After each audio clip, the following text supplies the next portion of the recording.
अल्लाह राज़ी बिरयानी पुलाव, नली बिरयानी पुलाव, अल्लाह राज़ी लियाकताबाद डाकखाने के अपोज़िट, बिल्कुल लियाकताबाद ब्रिज के पास। अस्सलाम वालेकुम। हम आज आए हैं अल्लाह राज़ी नली बिरयानी लियाकताबाद। बहुत लजीज़ और अच्छी उम्दा बिरयानी, खाएँ तो बार बार खाते रहें। ये देखें कितनी खूबसूरत बच्चिया की पुलाव और नली बिरयानी दोनों बहुत साफ़ सुथरी तरीके से बनाते हैं। बिल्कुल लियाकताबाद ब्रिज के पास डाकखाना के अपोज़िट अल्लाह राज़ी नली बिरयानी। आएँ और विज़िट करें आप लोग, देखें कैसी है, खा के देखें। और ज़्यादा रेट भी नहीं है, मुनासिब रेट। ये देखें नली निकाल रहे हैं, ये इनका ऑफिस है।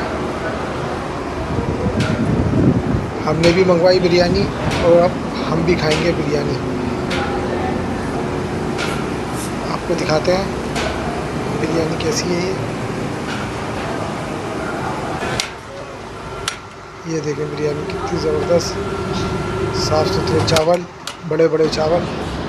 और ये इनकी बैठने का रूम है, यहाँ पर बैठ के लोग फैमिली के लिए भी इंतज़ाम है। आएँ लियाकताबाद डाकखाना ब्रिज के बिल्कुल सामने। ये देखें कितनी बिरयानी अच्छी ज़बरदस्त। यहाँ पर हम खाने को बैठ रहे हैं, ठीक है।